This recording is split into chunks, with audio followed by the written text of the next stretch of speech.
was late 60s, Shom FM. And in comes this guy. He had a mustache that would make any porn star from the 70s jealous. Born to be wild. 1974, Chum FM.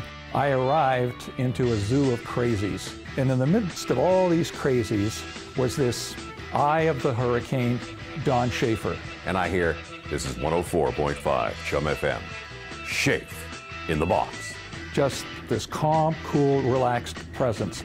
This is Shafe Inside the Box from FM 99, The Mighty Fox. In the early 80s, he was the program director at CFox, and I thought he was a god. He's a well-respected man about town. I think Shafe is one of the greatest radio guys in history, starting with his voice. 4:15 on a stunning West Coast afternoon. He was killing us in the ratings over at CFox. We started to have discussions about coming over and working for us at WIC, and was fortunate enough to land him. He's one of these guys who has an understated charisma. He makes everyone feel important and that their ideas count, because they do with Don. He's a natural leader. He inspires people who work for him. There was a great dedication, a great devotion. This is a man who is patient. He's very empowering to his staff. He has an incredible passion for radio. He really knew what he was doing. Don was always on the leading edge of technology and innovation. He was the first to go into the webcasting, into putting programming over the internet. And that spirit of innovation, he brought that right into the formation of Toronto Star TV. He went out and he fixed stations that needed fixing. He turned them around, he made them profitable. I was planning to launch a national radio programming network, and we had a really tough economy then, and I needed somebody to make it happen. A lot of people go into business just to make a buck.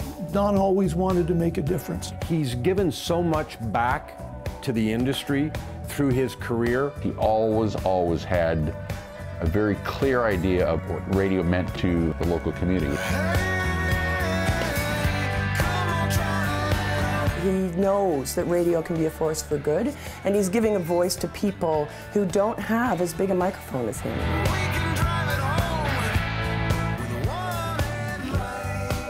He is passionate about his bikes, his cars, his women, but most importantly, the work that he does to improve the lives for all of us.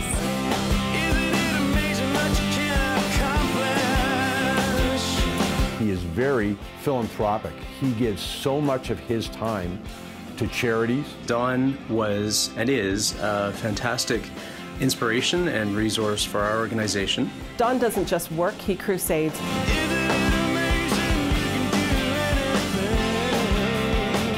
Disc jockey, music director, program director, general manager, now owner. Brown House Radio. This generation's version of what my generation called full service radio. His vision of what radio can be, coupled with his drive, have been incredible to witness. After all that format stuff, he's going to throw out the book and start again with a station that's going to talk to Vancouver. Vancouver issues, Vancouver voices. And I think it's going to be great for Vancouver. And I think it's going to be great for Don Shafer.